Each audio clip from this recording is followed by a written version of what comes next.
What's going on, everybody? Hope you're all good. Hope you're all great. Hope you're all fantastic. It's been a while since we've been on YouTube, hasn't it? It's been a while since we talked about football, hasn't it? It's been a while since we talked about Bayern specifically, hasn't it? Well, let's talk about football. Let's talk about Bayern. Let's talk about it all because why not? Why not?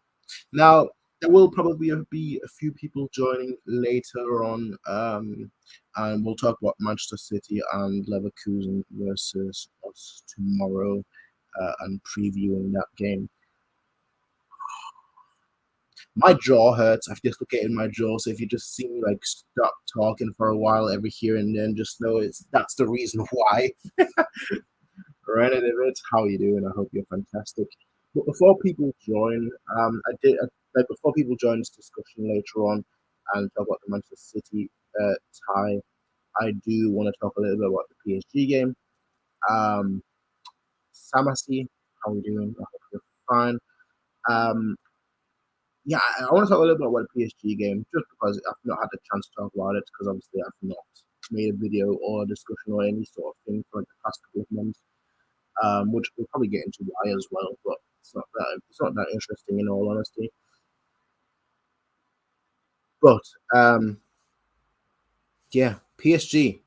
Well, perfect timing, I guess. How you doing, Daniel? Good, how are you? I'm good. I hope you're good as well. Thank you.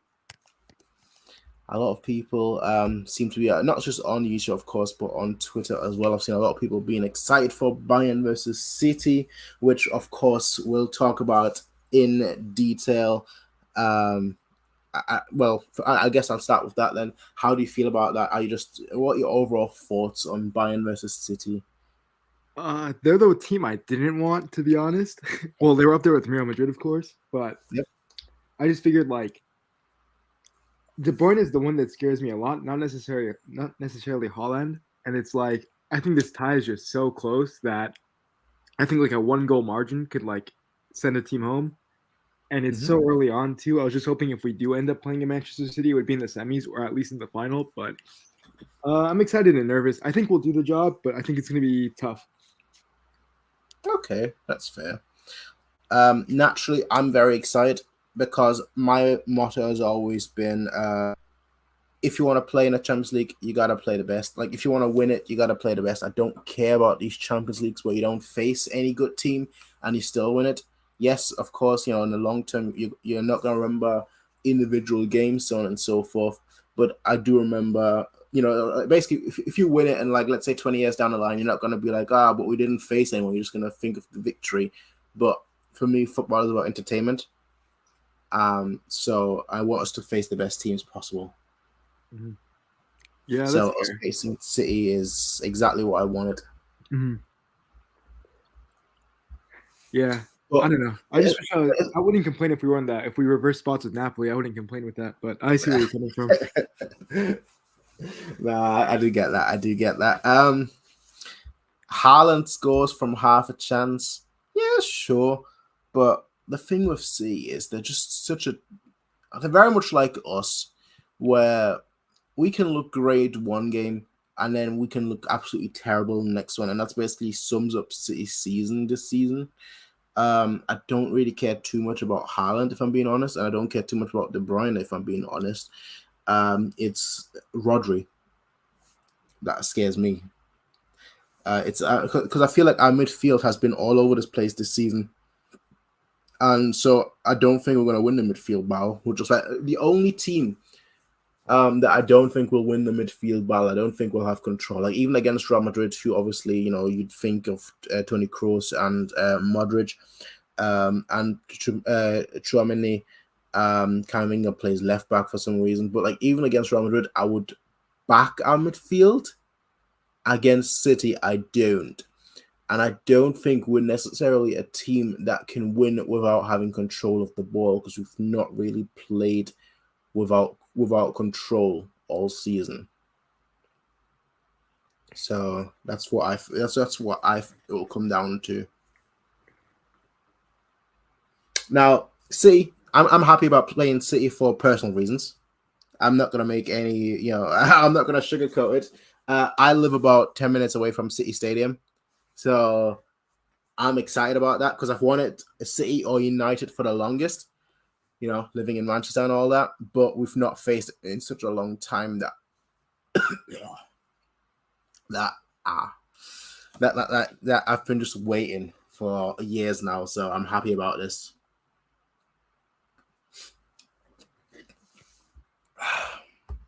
Bayern cannot catch a break with the group of death and PSG in around 16 and now Manchester City for sake. I get that. I get that sentiment. I very much do get that sentiment. What did you think about the PSG game? Just because, again, I've not been able to speak to anyone about the PSG games. PSG is like a goofball team, to be honest. Like, I don't know. The issue with PSG is that, like, you've got Messi, Neymar, and Mbappe. None of these guys are going to defend. So you can control the game pretty easily. And with three center backs, like, I kind of expect to at least kind of lock down their attack a bit more than with a four back. So based on how it went, we should have definitely won convincingly. I don't rate PSG at all. Verratti's overhyped as hell. He's not good. Their defense is a joke. Their team in general is a joke. I don't rate them as a big team. Damn. Damn. I mean, I don't either, but damn. Hearing someone else say that, it shocks me. Because typically I underrate, or I guess I don't rate PSG with a passion. There are phases sometimes where they're just really, really good. And that's when I like really rate them extremely highly. And then like 90% of the season, I don't rate them at all. So for example, beginning of the season, I thought they were by far the best team in Europe. And that lasted for about 4 weeks, 5 weeks. Mm-hmm. And since then, they've just been so bad. And I think it has to do with the World Cup. Because, beginning of the season, you had Neymar, Messi, and Mbappe. Well, Mbappe not so much, but Neymar and Messi, especially at the beginning of the season, who were just on another level. And then nothing came from it. Yeah. I think like their big issue too is like with Neymar and Messi and Mbappe too, they don't know if they're staying or leaving. Like Messi doesn't seem to care anymore after the World Cup. I don't blame him. He's won everything. Yeah. Neymar gets injuries and they try to push him out. Mbappe might want to leave on his own. So like there's a lot of like issues within that team for the long term. And if it's like if that issue's there, why even care about like winning anything? True. And then they were unfortunate with injuries as well. That's not sugarcoated. But then again, we've got injuries as well. But I mean, we've actually got a squad, so that's the difference. You see, I don't quite agree with that comment, Samasi. The group of death, people call it the group of death. Yes, it was labeled that. I don't think it was that strong. I mean, Inter, okay, sure. I don't rate Barcelona that high, as many people know. I even rate them lower than I did last season, and that says a lot. But it is quite a good group to come out of, conceding only once in that group, and then conceding only, again, sorry, not conceding in the round of 16. That is the impressive part, but just annoying because I wish we were that good defensively in the Bundesliga as well, but we're not. That's my big gripe this season. I always prefer a good defensive team rather than a good offensive team. So seeing us just being terrible defensively all season has just annoyed the heck out of me, to say the least. So Mayan says we need to shut the link up between Haaland and De Bruyne, just like we did against PSG. We did not allow Messi to connect with Mbappe. I mean, it's easier said than done, of course, because actually, no. You know what? I'll ask you a question first. I'm gonna regret asking this question, but Mbappe or Haaland? Who's better? Yes. Mbappe. He has more to his game. I think like Holland's easier to shut down because he just scores off like he can't create anything off his own. You have to feed him the ball. Mbappe can do it on his own if you feed him.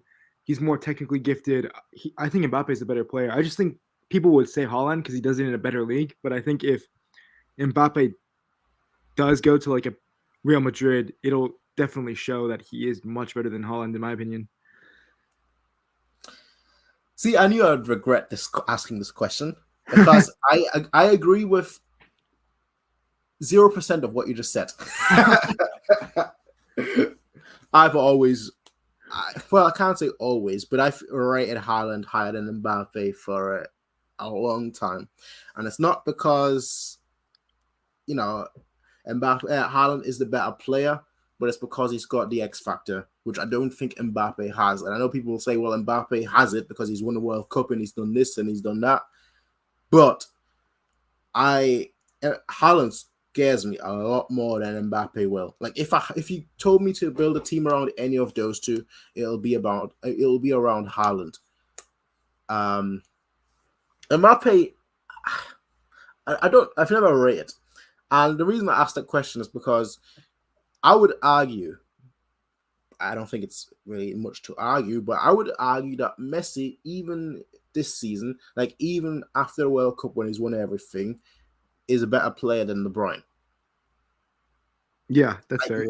Yeah, Messi is basically. I'm not saying that De Bruyne is a better player than any version of Messi. I'm saying like this specific version of Messi is still better than De Bruyne in my opinion. He still offers more. And I would argue that Haaland is better than Mbappe. Now, again, I know I'm in the minority when I say that. I know nobody agrees with that when I say that. But I think it sort of balances out the Messi Mbappe connection and the Haaland and De Bruyne connection. I think we'll have an equally difficult task, but I'm actually less worried about Haaland and De Bruyne because De Bruyne is more of a creator, whereas Messi is more of a everything. Mm-hmm. And the fact that we shut down a Messi who is everything is a lot harder than shutting down De Bruyne, who is predominantly a creator. I know people like to go back in like the game when he was at Wolfsburg and he absolutely destroyed us. We don't play like that anymore. We don't have Pep anymore. We don't play this insane high. Well, we still play a high line, but we don't play this insane high line anymore where one counter and it's over. We also have I would argue, a lot more competent defenders right now. Mm-hmm. So I don't think that comparison really. It's like 8 years ago. I don't think that comparison really holds any weight at all. I guess a question that I would like to ask you, really it's very simple actually. Just who do you think will win? The tie, I think it's going to be us. I'm super biased when I say that, but I just think that I have a lot of faith in Upamecano, Pavard, and De Ligt to stomp out Haaland. I think we can do it for sure. I think if Goretzka can do what he did to Messi on De Bruyne, we'll be all good there too. And I don't think their defense is all that good either. They've been playing like a Kanji at left back. Laporte's been kind of thrown out recently out of the squad. I think we could get to them in the attack. I just think it's going to be a super close game. I think Davies and Coman are going to be big because I think we really have to shut down Mahrez, who turns up in the Champions League a lot. And I think Coman's one of our better big game players. So if he turns up and he can push City's lines a bit further back, we can do better. Okay. Because you mentioned Davis and Coman. Well, it kind of goes into hand in hand with this comment here, and the question was, so which formation would you use and who would you start against Manchester City? So clearly, you would start Davis on one side and Coman on the other. Is that correct? Yeah, I was thinking about it a lot because I was like, maybe you start Cancelo just because he has the fire in him to maybe knock out Pep for Pep dissing him. But I think Coman's just so hard to drop in big games that I think I would just go with him just because I think he could push City back a bit more than Cancelo, even though Cancelo gives you more defensive stability. But I would go with the exact same XI as the PSG second leg game, except for Pavard over Stanisic. But everything else, I would keep the same. Okay. See, the way I'm looking at it, for me, there's one player in attack that needs to start against Manchester City, and that's Sadio Mane. But I don't know who I would take off for him. I pretty much go very similar to how we were set up against PSG. But one player has to come off for Sadio Mane, in my opinion, and I'm not 100% sure who. Yeah, that's the issue. Because I think Muller is too important. Like Muller in a game against City where their defenders are very unorganized, not in terms of a structure, but in terms of like individual players are very unorganized. I think Muller excels in these kind of games, whereas against a structured defense where defenders are very what's the word I'm looking for? They're very they don't go forward. They're very strict. I think Muller struggles a lot more, which is why he's always struggled against Real Madrid in the past, but always excelled against Barcelona, for example, because different styles of defending. And I think against Manchester City, Muller would thrive. I'll be quite honest. I think he would thrive. I think he would do very, very well. Would I drop? Would I? So I can't drop Muller. But so then the question is, would I drop Musiala?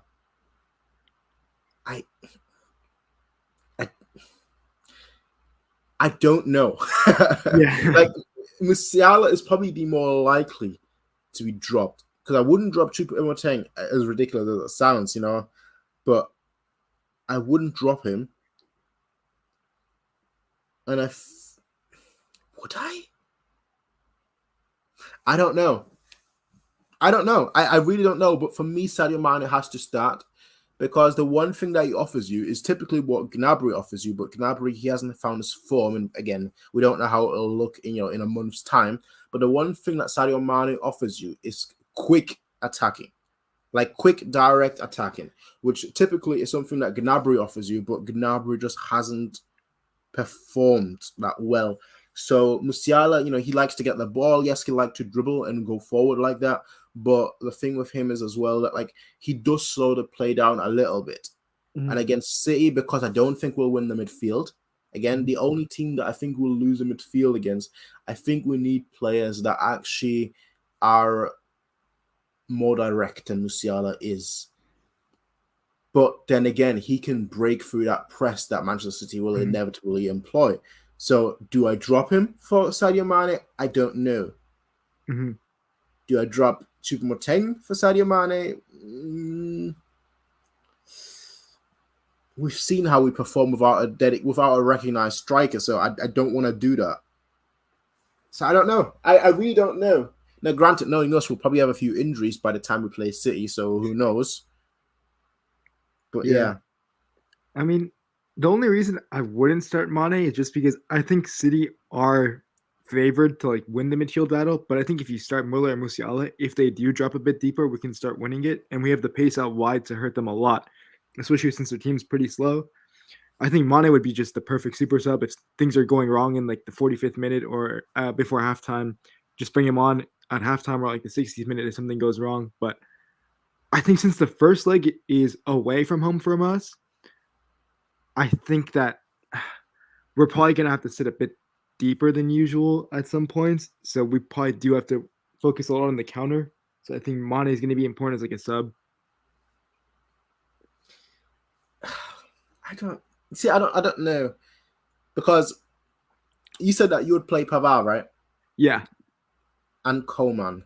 And that you wouldn't play Cancelo, even though he might have that fire.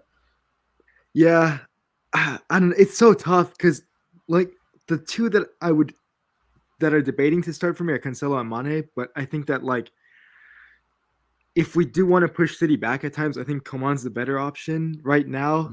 But like if we were to nick a goal, I would bring on Cancelo over Coman, hold the lead, just let them come at us, just defend for our lives. But it's so tough. I don't know, because I think like Cancelo can play midfield too if we really do need him to. So he's an option there too. I wouldn't prefer it, but it's just tough because our team is just so deep in so many areas and not in midfield. So that's the annoying thing. Yeah. We probably have the best squad that we've ever had in terms of defensive cover, in terms of attacking cover, and now even in terms of goalkeeper cover. But midfield is non-existent. Yeah. Non-existent, rather. It's just so frustrating. It's like all areas were covered except one, and that's the one and we're facing against a team that will win that area. So it's just so annoying. Yeah, and historically we've always had like a pretty good midfield: Alonso, Thiago, Vidal, Kimmich, Lam. Like, it's just recently that it's gone down. But it's not like Nagelsmann substitutes Kimmich anyway. Like Kimmich has, Yeah. I think he's played every single game that he's been, injury free from. Mhm. Like he's basically a goalkeeper. He's basically like if Neuer was healthy, playing every single game. That's Kimmich. Yeah. I mean, the issue is if something happens to Kimmich, then we're done. Yeah, absolutely. Yeah. Like if Kimmich goes injured, like our season is done at that moment. Not even because like Goretzka and Gravenberg are bad. It's just they've not played. Like has Gravenberg started? I don't think he started a single Bundesliga game. He started a one DFB Pokal game, but he hasn't started a single Bundesliga game, I think. Yeah. So like they're not going to be in form. They've never played together, basically. Yeah, I think loaning Sabitzer was a mistake because he was our second best midfielder before the World Cup, and we're short in midfield. So I couldn't understand that, but I mean, like I don't know. But Samayan actually makes a great point that Sadio Mane is the only Premier League player who has scored 10 goals against City, which is the most by any Premier League player. So it seemed like those are his favorite. That's his favorite team to play against. Now, how much do you care about stats like these typically? Just a question. I think like it does psychologically help the player in the game. They know, okay, I've done it before against this team. I can do it again. Yep. For Bayern, it's a bit different because he scores like offside goals a lot, so not really goals. So we're gonna, I don't know. I think if he gains a lot of form before the game, I think you can start him maybe over Moting or Musiala, one of those two. But it really depends on how his form kicks off. If he has a good game against Leverkusen and the games before City, I think it's more of a shoe in to start. But we just have to Yep. see. I think those stats do reflect that Mane is effective against that team, and those defenders will be scared of Mane, knowing, oh, he's done it against us. Like we have to watch him, watch that guy, and maybe they put more focus on Mane and leave Muller more free or someone else more free. But it's really gonna depend on how Mane comes back from the injury and performs in the games until then. Yeah, well, you see, I'm thinking about it now, and I completely forgot about this. I must admit, before his injury, Mane was sort of in the Kimmich category with Nagelsmann, where like he played basically every single game. Mm-hmm. Like even like the last game of before the World Cup where he got injured, he played that game as well. Mm-hmm. So I think he's gonna start, like regardless of like what reasoning. I think he's gonna start. Like I think the only reason why he hasn't really started recently is because he's just come back from injury. But I think like once he's able to play 90 minutes, I think he's gonna start every single game. Mm-hmm. I completely forgot like that Mane is on like that same level for Nagelsmann as Kimmich, where like even if it's a dead game, you're starting. I don't care if I don't care if you're fatigued. I don't care if you're injured. You're starting. So Mm-hmm. I actually do think now he's going to start. Since Samayan brought up a stat, let me retort with my own stat. And it's the reason why I always hate facing Manchester City. I've brought it up a few times in the past, but it's been ages since we've played or even faced Manchester City. So I don't know if people even remember me bringing this up. The reason I hate Manchester City, the reason I don't want to face Manchester City is not because they're this like almighty team or anything, or because they're gonna beat us or anything. The reason I don't like them and I don't want to face them is because we have a shoddy record at best against them, where we win the first game or we win the second game, and they win the other game. So like they win one, we win one, and then it's we win one, they win one. So I'm assuming it's gonna like that. That's the reason why I asked you about like, do you care about like stats like Sadio Mane scoring 10 goals against City? I Mm-hmm. always care about stats like these. Like these are the kind of stats I don't care about. Like, oh, what's your XG? What's your XA? How many shots per game do you take? I don't care about any of that. Or those stats. Those stats don't interest me. But I care about random stats like, oh, you know, what is your bogey team? Is it Gladbach? Okay, Gladbach is going to beat you. Even if the team disparity is massive, do you win one then lose the next? Okay, then it's going to be the same pattern here. And I truly believe that's going to be the same case here, where I think Manchester City are going to beat us in the first leg, and then we're going to beat them in the second leg. I kind of jokingly said that I think they're going to beat us like 3-0 in the first leg, and then Pep is going to pep, and we're going to beat them 4-0 in the second leg. That's what I think is going to happen. Yeah. So I didn't want to face Manchester City for that reason. Now, here's what I'm going to say. I think Chelsea is going to beat Real Madrid. No way. I think Chelsea is going to beat Real Madrid, and we're going to beat City. Because then we'll have faced PSG, City, and Chelsea. And you know how the club, you know how Bayern's hierarchy, Ole Hoeneß, Karl-Heinz Rummenigge, when they were still in charge, you know how like every week, maybe even every single day, there is a new interview about, we earned our money, ourselves. We didn't have no rich owner that provided all the money to them. I think this is our path to the final. We're gonna face against all these teams that we've been insulting. Well, I can't say we, but that the hierarchy of the club has been insulting, mocking, trash talking, and I think that's what's gonna happen. I think we're gonna reap what we sow, but instead of sowing what you reap, we're just gonna reap more because we're gonna beat all of those teams. That's what I think is gonna happen. I think it's already decided. I think that's already determined. I know people are not gonna, even you can't accept that Real Madrid is gonna lose to Chelsea, and despite the fact how bad Chelsea is, I think they're gonna win just so that streak lives on. I like the theory. I don't see Chelsea beating Madrid. Never. I give them like 5% chance max. Oh, I give them less than that, but I think they're going to do it. That's the thing. For me, logic doesn't matter. When it comes to football, there's a lot of things that you can look past and it makes no sense, but it's just going to happen. It's like, why do we constantly lose to Gladbach? Explain that to me. Even under different managers, under different styles, we still constantly lose to Gladbach. Why? Because that's just football. Yeah. I mean, my weird theory is that either we're going to smash through the Champions League and win it, or City gets to the final with Napoli, Pep does something stupid and Napoli win. One of those two things is going to happen. I don't know. That other side of the bracket is just looking... It's looking... I'm not going to say anything, but it's looking mighty weak. I'm telling you, switch us with Napoli and we cook easy. We get the 7th easy. Absolutely. But except if it's against Real Madrid. Like Real Madrid, they've not been good for a decade now. The last great team they've had was under Mourinho, but they just win. Really? I think the 3P team is the best team of all time. No.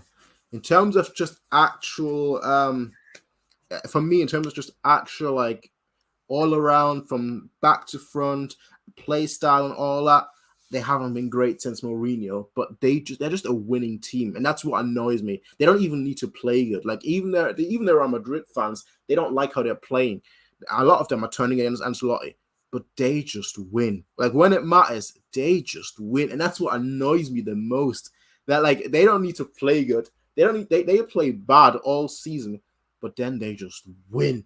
And I hate that. I hate that. It's why I don't want to face them, because like we'd outplay them, and then they'll just score 2 goals in like 90th and 91st minute. We're just like, what happened? We had 20 shots on target, and we only scored 1 goal. They had 1 shot on target, and we conceded an own goal, and the other one was a penalty. It's like we're out. How does this make sense? I don't want to face them. I don't want to face them. I do want to face them, and I don't want to face them. Both at the same time. Yeah. I mean, the thing is, if we play them and go out to Madrid and Madrid end up winning it, I don't have an issue, just because as long as their records go up, I don't mind, because it's not like another team who's closest is going up. I'd rather them win it over anyone else. So, but I don't know. We got to get past City first. basically anyone can win it except for AC Milan and Liverpool. And Liverpool's already out. AC Milan, we'll see how they'll do. I actually think they could do a decent upset on Napoli, maybe. But Napoli are for sure favorites. Yeah, absolutely. I think if we're able to play our game, we should get through, even though it will be very close. Okay, I'm biased. I'm obviously I'm biased. Like we're all, but let's be honest, right? We're all biased here, right? It's a Bayern channel. You're gonna be biased, one way or another. But I'll say this. I know you said even though it will be very close, I don't think it's gonna be very close. I think like they're gonna win. I think the first game will be very close because I think City will win the first game, and I think City will win. Actually, I might be wrong here. Sorry. Let me change my mind. Because we have a very good record in Manchester against City. It's always at home that we lose against City. Mm-hmm. So I think we're actually going to beat City 3-1 away because that's the first leg. And I think we're going to lose the home match. I think we're going to lose the home match 1-0. But we're going to win 3-1 away. And it's going to be like a comfortable 1-0 loss at home. So it's not going to be like, one where City dominate us or have tons of chances. It's going to be very similar to like 2013 against Arsenal, where, they scored in like the 8th minute and then they scored in like the 89th minute. But like in between it, they didn't really offer anything. And that's what I kind of think is going to happen with, in the second leg against Manchester City, where City will score in like the 89th minute after not having done anything all game. And then like the last 3 minutes will be, very, the last, minute and then extra time and whatnot. Not extra time, but like added on time will be very tricky. And I think it's about 4 minutes of pain. But, overall, it'll be very comfortable. That kind of game is what I expect to happen. Just because of the record. Not because of anything else, just because of the record. Yeah.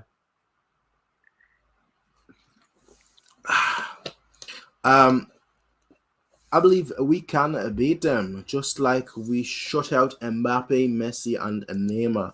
We can shut out Haaland and De Bruyne. De Bruyne hasn't been great this season. I mean, even Pep has been like criticizing him in public, or just usually keep that private. But like when Pep comes out and criticizes you, that says a lot.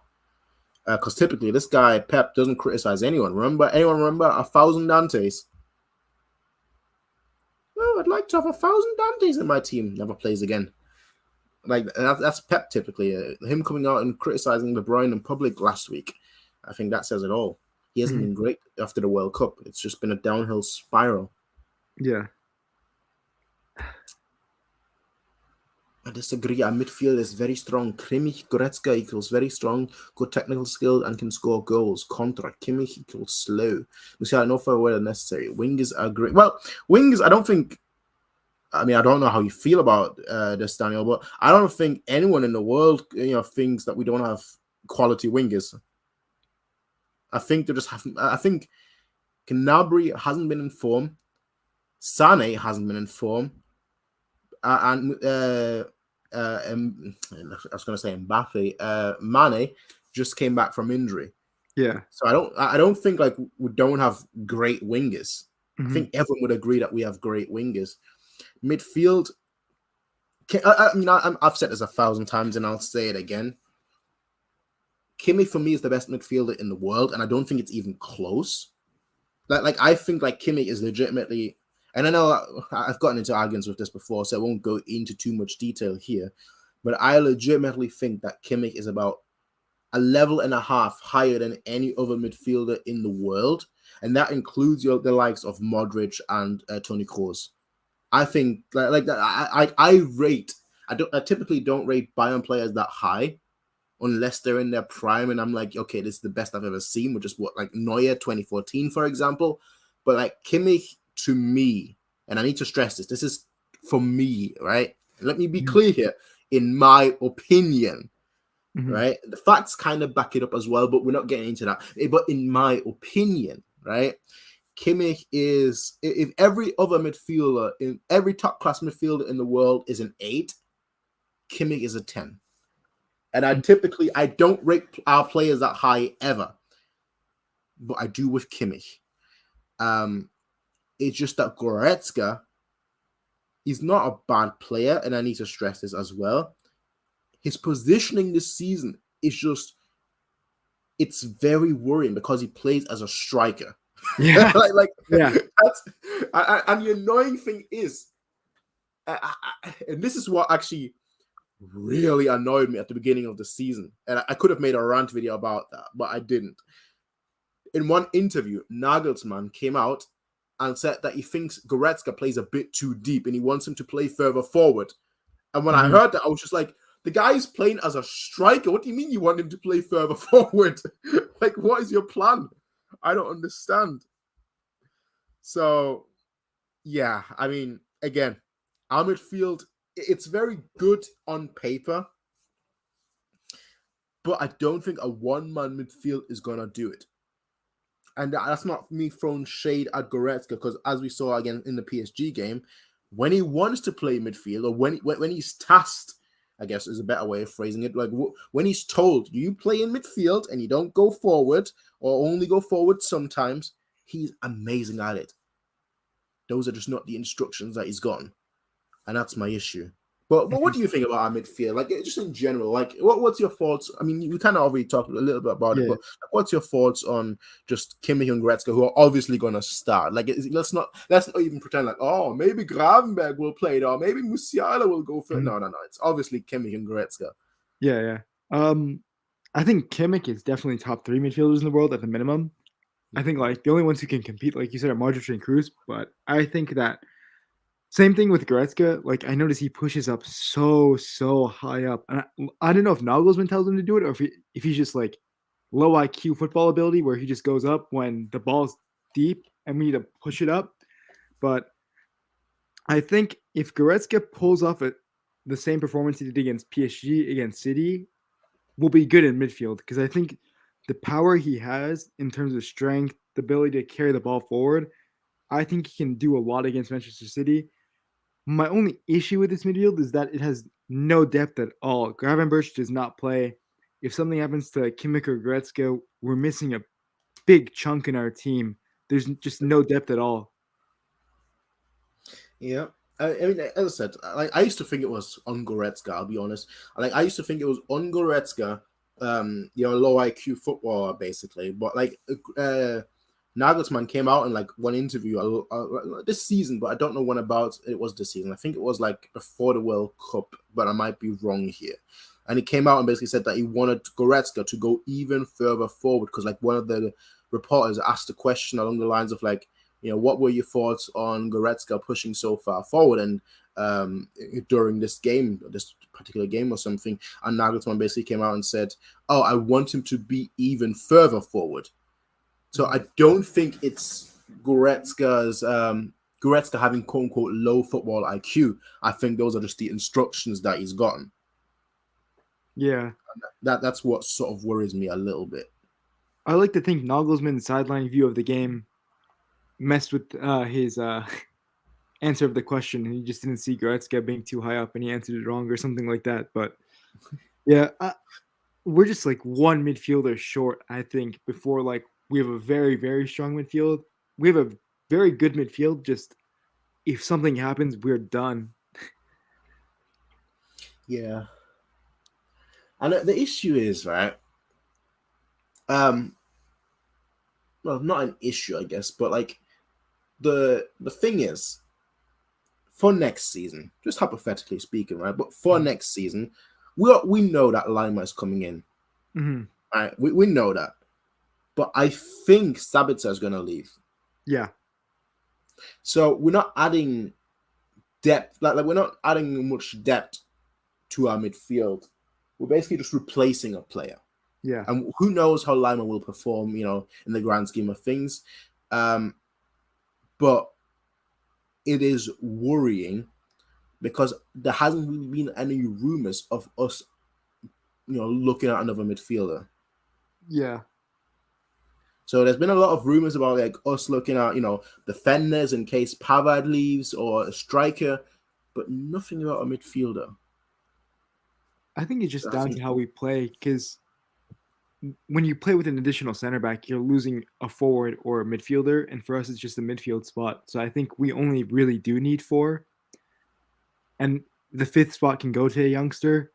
So I think 1 should be enough, just so we have 4, two for each spot. And then if it was up to me, I would just go big for a striker. But I think 4 midfielders is good enough if we keep the current formation. Fair. We could have a talk about formations just because of the Nagelsmann Cancelo interview, so to speak. But I don't know how interested you are in just talking about Cancelo's role, or should I say lack of a role, in a lot of people's opinions so far. I don't know whether you have any interesting thoughts on that. Was it the Falcon interview today? Well, no. Okay. That was. I don't want to say clickbait, but you know how it is with journalism. They take an interview and then just rip it apart and completely lose context. It was the Falk thing that you posted was basically just the interview that Nagelsmann gave a few days ago, where he basically just said that like we wanted to play with a back 3 against PSG, and that's why Cancelo didn't play. Yeah. And Falk basically just came out with his article today and was like, there's no place for Cancelo anymore because he isn't suitable, he isn't tactically flexible, there is no spot at all for him at all anymore. He's basically gonna be gone. Yeah, Falk is a fucking clown. Putty owns that guy. That guy's a fucking clown. I think Cancelo has a future at Bayern for sure, just because for the wingback system, he's a lot better than Mazraoui. And he can compete on both sides with Davies and Coman. So if Davies is struggling, Cancelo can come on for that side. If Coman's struggling, Cancelo can come on this side. So I think he's super big for how we want to play going forward. I think the questions on Mazraoui, I think he's the one, if anything, who's affected most by Cancelo coming in. I think Cancelo's future is fine, positioning-wise, for the back 3 formation with wingbacks. He can play on either side. If we really need to, he can play in midfield too. I just think that Coman was too good to be dropped against PSG. He always does well against them, and he can't play in the right center back role where Stanisic was. So I think he has a future with us. I hope we do keep him.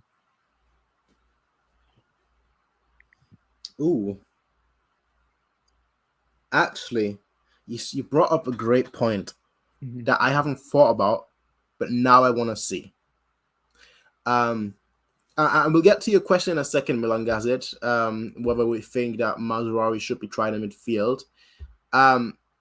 Because you just brought up a great point that you probably don't even realize you did. Coman usually plays great against PSG, which is true. But who are the players that scored against PSG? It was Choupo-Moting, and let me think. I forgot who scored on the first leg. Was it Choupo-Moting as well in the first leg? First leg was Coman, assist from Davies. Second leg was Coman and Gnabry, assist from Cancelo. That's the one. Yeah. So Coman, Coman scored in the first leg, and then you've had Choupo-Moting in the second leg, and then it was Gnabry. Okay, Gnabry is the odd man out here, but Coman and Choupo, 2 ex-PSG players. I want to see Cancelo and Sané now start versus Manchester City. Yeah. And then against Chelsea, Musiala needs to start, the ex-Chelsea man. And I think that's how it's going to go down. Now, actually, who are from the 4 teams that are on the other side of the bracket? So if we reach the final, do we have any player that used to come from any of those clubs? I don't think so, we need right? to start against them. I don't think so. Benfica was the only recent Benfica signing was Sanchez. AC Milan's a dead team. Inter's a dead team. Napoli, hopefully we get one of their players, but Simon, maybe. Yeah. But nah, we don't have any other player. Damn, that annoys me. Annoys me. it could have been perfect. Maybe that could have been the road to the final. Imagine that though. We get Sane and Cancelo score the winning goals on City. Musiala scores a winning goal on Chelsea. We have no one in the final, so we lose the final. Oh, I think that's gonna happen now. Damn it. Anyway. Also, I just want to quickly talk about this one, just very, very quickly. My jaw just somehow just doesn't hurt right now, which is amazing, which is why I can talk so much. Goretzka is in a much deeper role. Also, the issue with Gravenberch is that he isn't amazing defensively. Yeah, I very much agree with that. But like when we signed Gravenberch, I said this as well. Gravenberch is the closest player to Kimmich that exists in world football. As in, like, he is a ball magnet, and he always tries to like play like a through ball, or play like a key pass further up front from deep. But he lacks that defensive quality. And it's not like they're bad defensively, it's just that it doesn't work. The issue is, when we play Gravenberch, we typically play him either in a number 10 role, which I don't know why, or we play him next to Kimmich, which doesn't work. Like, you can't have two of the same thing. That's just too much sweetness. Like, you can't have a sweet cake and add extra sugar on top of it. It's just too sweet. Like, we need to play Gravenberch with Goretzka, and then we'd see, like, how it would really look, how it would look properly. But again, Kimmich plays every game. It doesn't matter if it's a friendly or not. Kimmich plays every game, so we're never gonna see that. But then this one, do you think we should try Mazraoui in midfield? I'll be honest, I don't know. I've never seen him play in midfield, so I've got no comment on that. I'd much rather try someone like Upamecano in midfield, and because we've got so much depth, in centre back or whatnot. But I wouldn't try it against City. I'm just saying, like, in case like one of those goes out or something. Let's say Kimmich gets injured. Well, I'd play Gravenberch, to be fair. But let's say Kimmich and Goretzka, both them get into a car crash and out for like 2 weeks or so, and those 2 weeks are the games against City. I would try Upamecano in midfield, and then Stanisic. Would I play Stanisic? Or would I play? I don't know. We've got so much depth in defense that like it wouldn't matter too much. But I wouldn't try Mazraoui in midfield. I think that's a recipe for disaster. I'd much rather try him as left back, because that's what he did during the World Cup. Also, speaking of the World Cup, I know we're kind of all over the place, but I've not made videos for ages now, so I kind of want to talk about the World Cup a little bit. What did you think about the World Cup? As a US fan, the Netherlands game was super shit. But I always had a feeling Messi was just gonna win, just because for the storyline, football needed it. Yep. So I kind of expected that. That final was the best game of football in the history of the game, 100%. There's never been a better game than that. Brazil, disappointing. That was an awful game against Croatia. What else was there? Morocco, that was crazy how they knocked out Portugal. Ronaldo sold big time. Yeah. What were the other games that were good? It was kind of dead in the group stage, I feel like. The group stage was kind of dead. I don't know. Yeah, there was a lot of interest. Let me put it like this. There was a lot of interesting games, but there weren't many quality games. Yeah. Like the only quality game that I remember from like the group stage was Spain versus a certain country that we won't talk about. Because for me, that country doesn't exist anymore. It doesn't exist at all. But both my countries lost in the group stage. It's so annoying. Both Ghana and Germany went out. Like, why? What have I done to deserve this? What have I done to deserve this? I don't know. But hey, yeah, for me, the World Cup, France is going to win it for the next couple of years. It saddens me. It saddens me because I can't see any other team win. And like this was like the C team, and they still made it to the final. That says it all. Like with the amount of injuries they had, like Pogba, Ain't nobody talking about Pogba anymore. The midfielders, ain't nobody talking about them. Lucas Hernandez goes out in the first game. Well, we've got his brother Theo Hernandez, who's just as good. It's like, where is the fairness? Just where is the fairness, all right? There is none. It just annoys me so much. I totally forgot about the Germany group stage thing. It doesn't exist. That country doesn't exist. We won't talk about that. Let's go back to Bayern. What's your overall thoughts on the season so far? Because I know there's a big divide. Yeah, it's tough. The one thing that pissed me off most this season was that Nagelsmann said we can be more variable in attack without a striker. And then for the beginning, we go without a striker. And then he realizes, oh, fuck, we need a striker. And then we go back to a striker. That really pissed me off. Because, like, we knew we needed a striker. But because this guy said, oh, I can do it without it, we somehow trusted him after a shit season. So that really annoys me. But I'm going to be hopeful now that the defense has been, like, my hopes are on the Champions League. And we've performed well so far. That PSG game was big. So I'm hopeful. I still have my questions and reserves about some things like the tactics or subs or rotation, but I was Nagelsmann out when those 3 draws happened. I was pretty pissed because the first half of the season was not. I think a lot of Bayern fans overrate it. I think we weren't amazing. We were those results were expected of us. I think we were average compared to great Bayern teams. So I think what happens for the rest of the Champions League campaign is going to be big for Nagelsmann. I'm going to back him after the PSG result, even though I was Nagelsmann out after the draws, but I'm still going to be somewhat reserved for the long term about him. Okay, fair enough. I mean, I think my position is pretty clear. Honestly,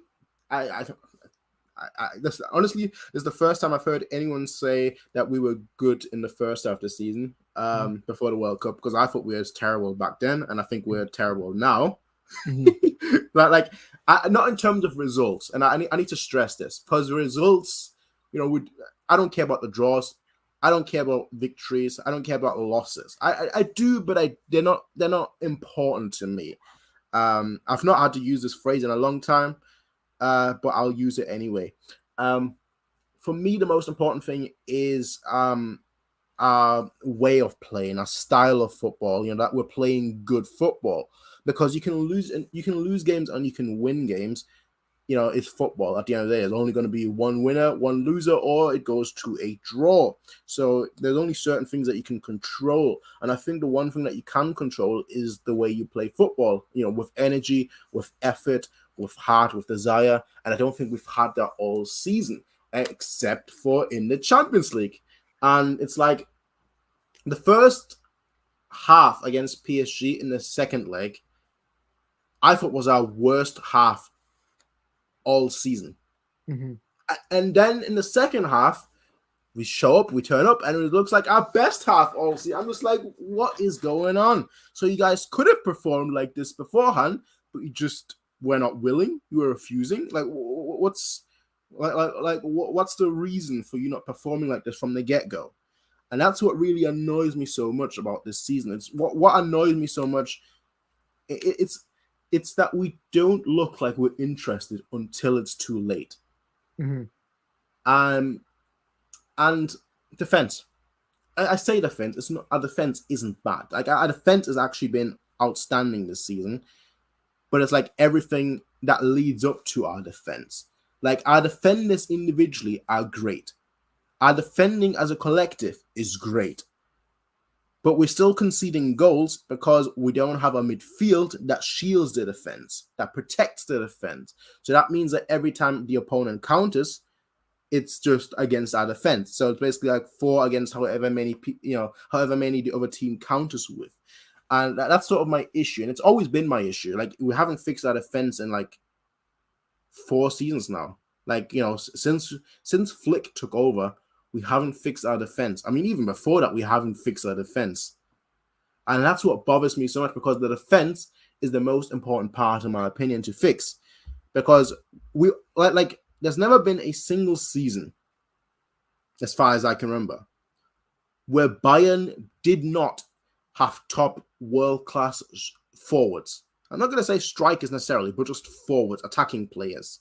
We've always had either the best that Germany has to offer, or we've had the best that that was internationally available. It always comes down to, can we sort out our defense? Because our attack, it'll sort itself out. Historically, as you said earlier in this discussion, our midfield has historically always been great as well. But we're just conceding goals. We're just conceding goals. Every single time any team attacks us, we're conceding. Mhm. And that is the big issue. Yeah. So that I've been Nagelsmann out for like the longest time, but I don't think we're gonna sack him. I've said this plenty of times. I don't think we're gonna sack him. The club has invested too much into him to build him the squad that like he wants as well, and then to buy him from Leipzig. They're not gonna get rid of him, and I'm okay with that. Like even though I want him out, or even though I'm quote unquote Nagelsmann out, and I have I'm a very very critical of him. I also sort of predicted that this is how it was going to go. Because, as I said, when we signed him, I think he is a better manager than, Hansi Flick was. But this is the era of man managers. It's not like tacticians aren't excelling. There's a reason Real Madrid win the Champions League every season. It's not because Ancelotti is like a great, tactician. It's because man managers excel in world football. And it's just a fact that's been the case since, when did Zidane take over? A long time ago. Yeah, it's been a case since then. Mm-hmm. Yeah. So because if it was tacticians, Pep should win the Champions League every single season, but he's not. It's the era of managers, and that's the issue. Yeah.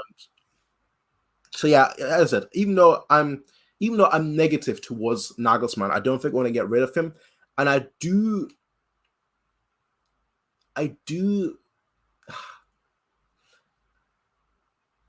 think in the long term it'll work out. I will say that. Even though I'm Nagelsmann out, I think in the long term it's going to work out. Mm-hmm. Now, what does work out mean? I don't know. But Nagelsmann, remember, he's in his 30s. And he's at a top club. So with time comes wisdom. With wisdom comes age. With age comes superiority. And I want him to show that superiority with Bayern on the international stage. Mm-hmm. So this season's Champions League win is going to be the first step for that. Yeah. I also think our defense is better suited for the Champions League than Bundesliga, just because the Bundesliga teams will sit back more, which pushes our midfield up more. Whereas in the Champions League, they'll come at us more, which forces Goretzka to come back and cover the defense. So I think the setup right now is more beneficial towards the Champions League than the Bundesliga. Even though it's like not amazing, like I still think there's a few issues that have to be sorted out, but I think the system overall is more benefited towards the Champions League rather than doing well in the Bundesliga every week. Well, we've also not really faced like a good team in the Champions League yet, though, so that might have something to do with it. Mm-hmm. And again, I don't rate Inter or Barcelona that highly, and definitely not PSG. Like PSG, now. Well, Barcelona is like a weird team because like they're winning La Liga, but I don't rate them highly. Mm-hmm. And PSG are just in that camp of I rate them very highly for a very specific time. Mm-hmm. Anytime after that, I don't rate them highly at all. And we didn't play them during that time where they were great. So they to me, they're not a serious team. Mm-hmm. They're fraud of a team, to put it politely. So I do wonder how it's going to go when we face Manchester City, who can be said aren't a great team either this season. But they're going to be our toughest challenge. Oh, for sure. Yeah. I mean, this season, no one's been that great of a team apart from Napoli. So it's going to be a real toss-up in the Champions League. We just have to see how, we just have to hope Nagelsmann is able to structure the team well. Yeah. And even for the case of Napoli, the question really is, how strong is Serie A? Debatable. I mean, what is it, like 4 made it to this round of the Champions League. So they have to, or was it 3? There's Napoli, AC, Inter. Yeah, so 3. So I would say This is the best they've been in Europe in a while, even though they're not great. Perhaps. Victor Osimhen for Bayern, a new striker. What do you think? Well, I don't know. Actually, I don't know. I was going to say I would probably take him. Yes, absolutely, surely. But then I'm like, we've got Choupo-Moting. Don't fix the clock. Yeah, like if it ain't broke, don't fix it. And Choupo-Moting is firing. He's not the big name, but he's firing. The thing with Osimhen though is that like he is what 23. Yeah, 23, 24. So like if you get him, I'm not complaining. But like if we don't get we could make the argument that well we've got Tell. Let him continue developing and growing while Choupo-Moting is here. I don't know. There are multiple ways to look at it. I wouldn't be against it, but I'm not like on my knees begging for like a new strike or anything because Choupo-Moting is performing well. Like he's not that big name striker, but he scores the goals, and that's what matters to me. Like you don't need to be the biggest name in world football. Like I don't need to have Ronaldo. If Choupo-Moting scores the same amount of goals, or if Choupo-Moting scores crucial goals, then I'm all here for it. Yeah, I'd agree with that. As long as we don't start the next season with Kane, I'm good. You don't like Kane? I don't respect his mentality of where I'm going to stay at Spurs just to be the top scorer of my league. You've won fuck all. You're not a vocal leader.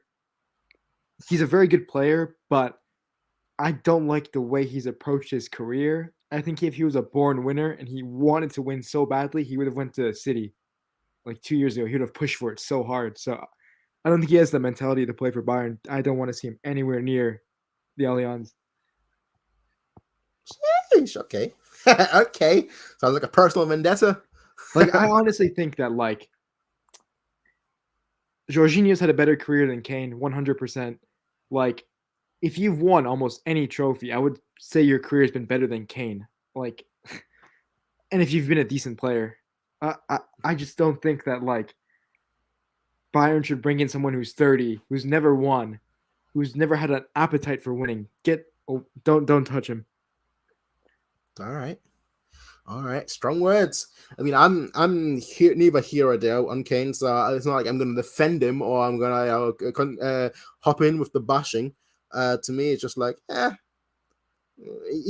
think he's a great player. I think he is massively overrated because I've had to hear 1,000 times, oh, Kane is the best striker in the world. Me living in England, I have to hear that so often. Every time there's a football discussion, I'm like, ooh, who's the best striker in the world? Benzema or Lewandowski? And they're just a random person that comes out of nowhere. It's like, Kane, it's Harry Kane, mate. It's Harry Kane, he's the best striker. And I'm like, bro, nobody's talking about Harry Kane, bro.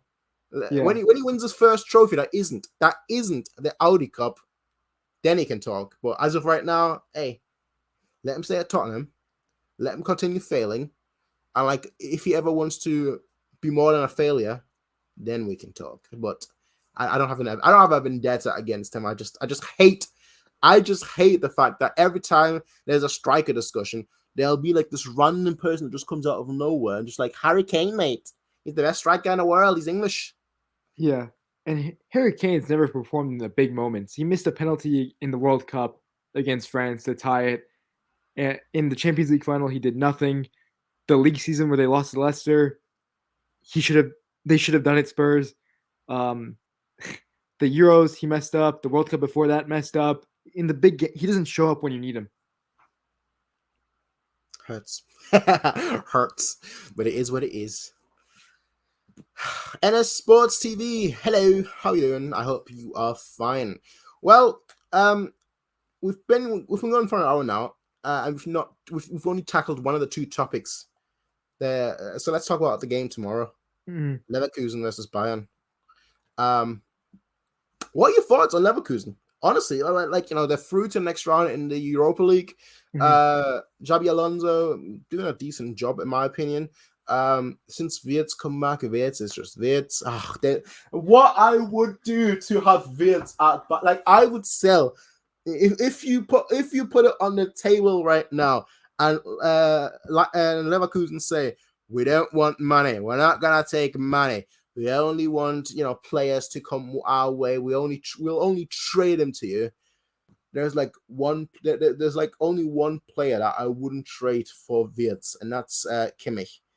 And maybe Musiala, but Musiala is debatable. Like, I just want Wirtz. I've said this before. He is the best talent. I think Musiala has a bigger ceiling, but whether he'll reach that ceiling, I don't know. Whereas with Wirtz, like right now in his current form already, he is a top 5 player in the world. Mm-hmm. Whereas Kimmich will have streaks where he's like a top 5 player in the world, and then like I think the past few weeks, and honestly, I think since the World Cup, he's been average, if not mediocre. But like there is nothing I do not to not have Wirtz at Bayern. Like that is the one player that I will go out of my I'm broke, all right? I'm broke. I am flat out broke, all right? But if Bayern said, "Hey, Prince, we don't have the money for Wirtz. Can you like mortgage your house and give us all your money so we can maybe like try and get Wirtz?" One, I'd say, well, my house isn't worth that much. But two, I'd say, well, okay, let's do it. Like I would, I'd do anything to get Wirtz at Bayern. But anyway. What's your thoughts on Leverkusen? Sorry, I went on a bit of a tangent there. Yeah. As I really like Alonso as a player and a coach. He was one of my favorite players to watch. I really like him. As a coach, I'm rooting for him too, even though he's Leverkusen coach.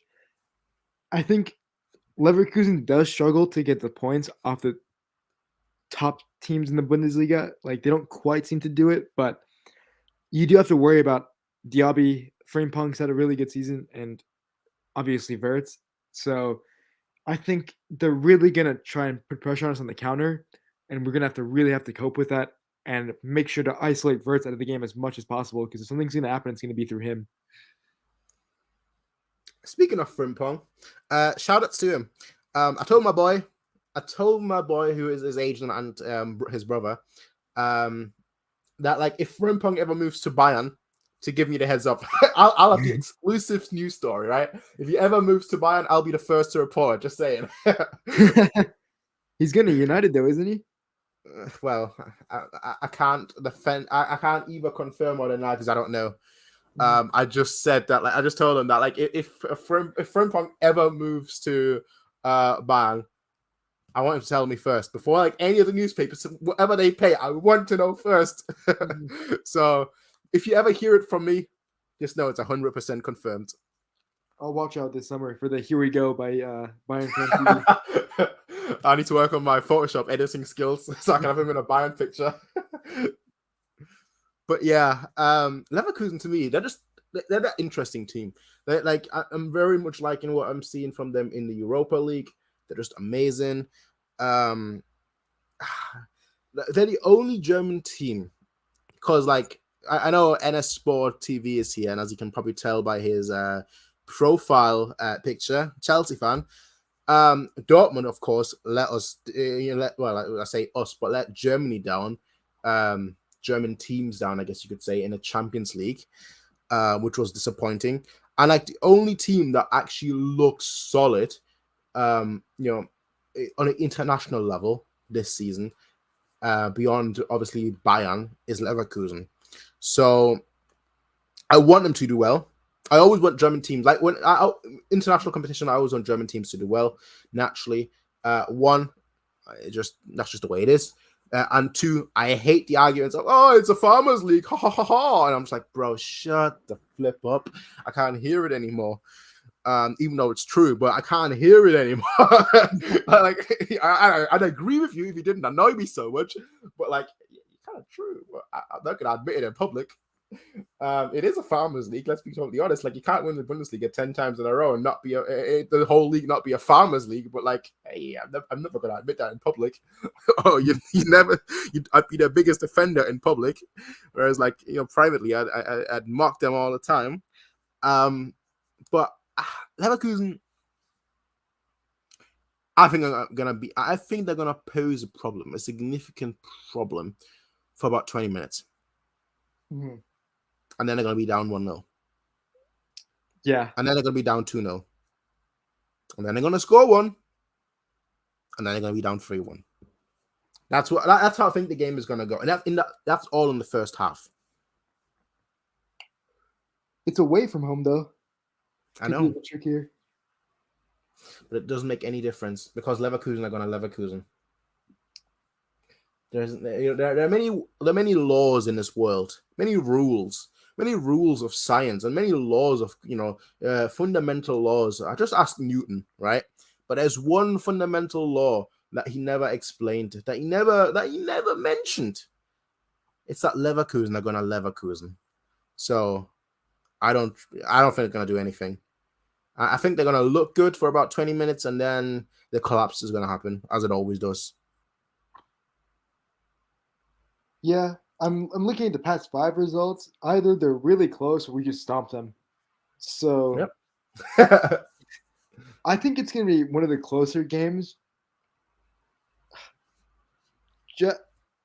Just because I like Alonso, I don't want to thump him. Okay. Yeah, just because I like him. I think it's more likely we thump him, but I think we'll struggle for the first 20, 30 minutes. We'll nick a goal somehow. Second half will start. We'll get another goal, and then we'll lose concentration as we always do near the end and concede 2-1. Ooh, I think we want to concede in the first half. I don't think it's going to be at the end. So we both agree that we're going to concede. Yeah, we always at some point lose focus. I don't know why. At some point, the whole team just shuts off for like 2 to 5 minutes, and then boom, they just score out of nowhere. So annoying. It's so annoying. It's like, why can we do it in a Champions League? Mm-hmm. We can't do it in a Bundesliga. Clearly, it's not an ability issue.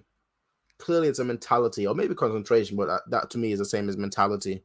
Yeah, because against Augsburg, we lost concentration for sure. Against Stuttgart, last minute, it was 90th minute or something, they get a goal.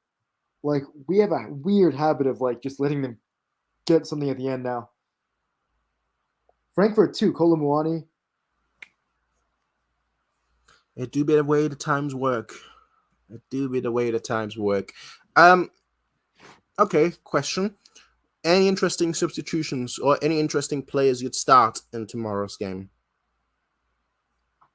I'm a big Matisse Tell supporter, so I'd love for him to start. That's never happening.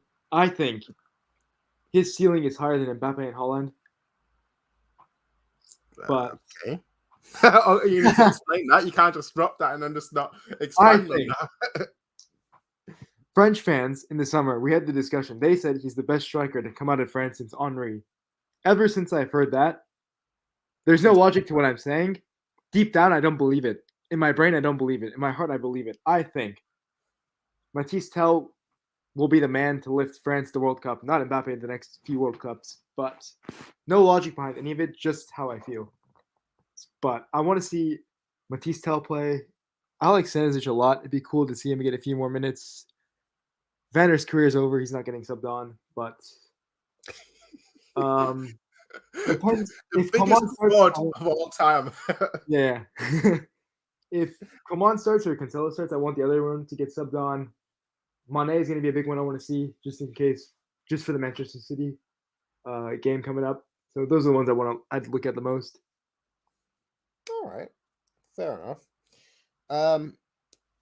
Not much I can really add to that. Like, because like there's interesting players that I'd like to see. Well, I was just about to mention him, but okay. I was just about to mention him because I love to see him start, but okay, apparently not. Okay. Oh no, Blind does not start. No way. No way. Yeah. Well, Blind starting has as much chance as Gravenberg or Tell starting, or Vanna starting, or Vanna playing. I think it's more likely. Yeah. It's more likely Vanner gets like 2 seconds on the pitch than Blind starts. Oh, it hurts as well. It hurts as well. That Vanna just like, if I was him, I would choose to play for Austria just out of spite. Just Mhm. out of spite. I just choose to play for them out of spite. I'm like, okay. Y'all trick me like that. I'm not choosing Germany. I'm not gonna be your savior. I'm not gonna be your hope. I'm playing for Austria. I mean, I choose Austria anyway because you're not gonna get through against the likes of Wirtz or Musiala, and it's not like they're old compared to him. They're basically a year or two older than him. Mm-hmm. So, I mean, if I was him, I would choose Austria anyway. But that's a different topic. I feel bad. He's gonna end up like Gaudino. I already know that. Oh, I remember him. Yeah, that was like 2015. Yeah, 2015. Yeah. I think he now plays in like the second Austrian division. So here's what if this happens? What if Werner becomes the next Gaudino and then Wirtz becomes the next Götze? What are you gonna do then?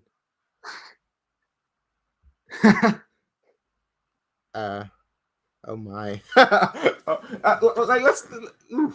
No. Don't want No. to. That's no. I don't even want to think about that. All right, like if a player like Wirtz ends up the Götze route, which already was like heartbreaking with Götze, but like if it happens to Wirtz, it's like no. I think I'd be done with football. I think at that point I'd actually be done with football because like there's only so much I can take. I don't have many favorite players. All right, I barely have any. I barely have any favorite players in world football anymore. There's one player that I like out in Bayern, maybe two.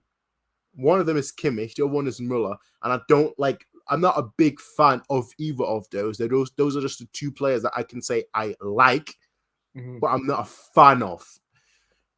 Wirtz is like one of the. Oh my, he's the only player in world football that I'm a fan of. So, so if his career turns out like Götze's did, I think that'd be it.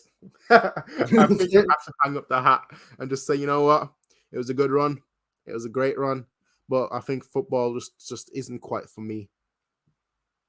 Because I could totally see him joining Bayern and then getting another ACL. I could see it. I don't want it to happen. I know it's gonna happen. It won't. It won't.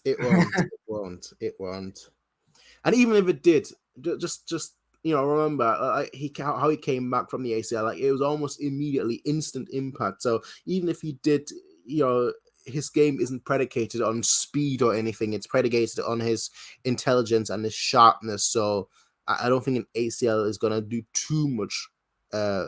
If he suffers another one, I don't think it's gonna do too much to stop him, live out his potential. Hopefully not. I think I want to see him at Bayern. Him and Musiala link up. It'll be I don't want to hear any more stupid Barca fans say Pedri and Gavi are the best center midfield duo for a nation. That's complete horseshit. It's going to be Musiala Wirtz.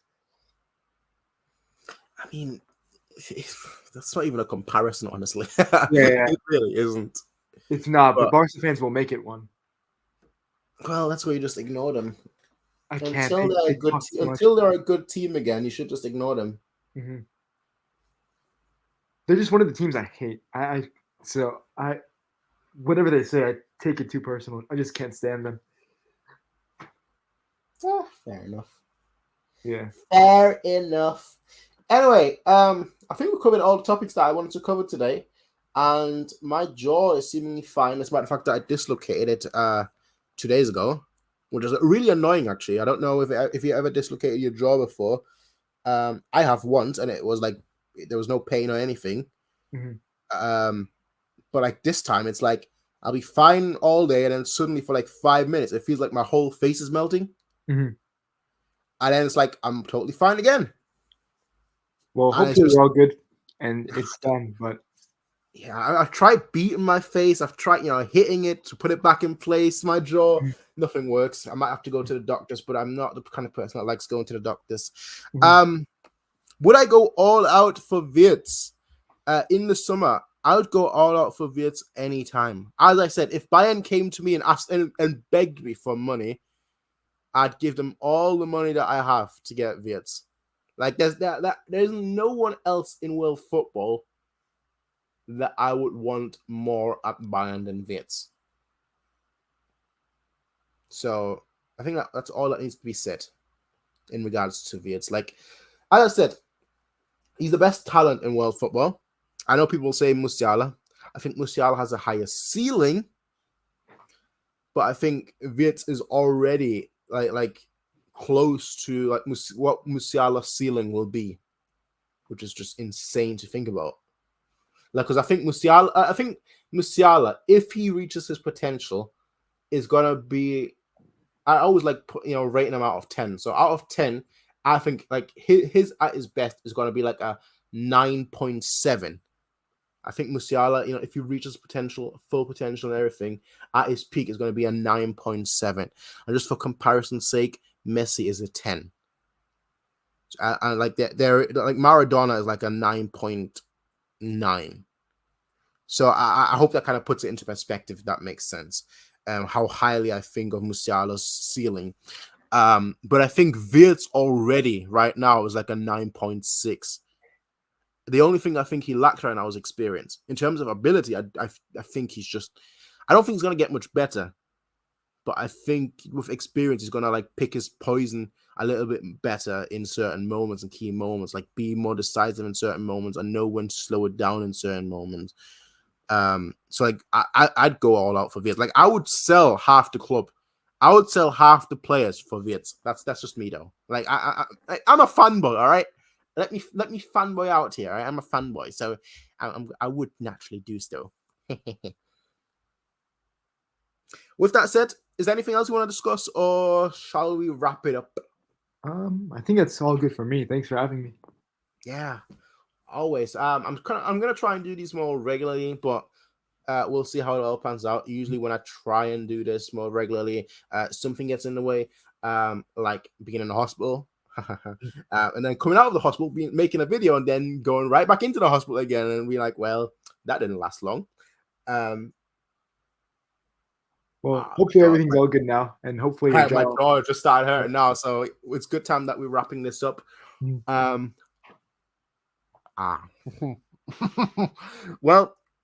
thank you everyone for watching. Thank you for being here, Raniel. Yeah, I'm going to wrap it up here, and I'll see all of you in the next one, everyone. Until then, have a good day. Peace out. Bye. If you want to plug your socials, you can right now. Oh, it's all good. Don't worry. Yeah. All right. Well, I'll see all of you in the next one, everyone. Until then, peace out. Have a nice day, and see ya.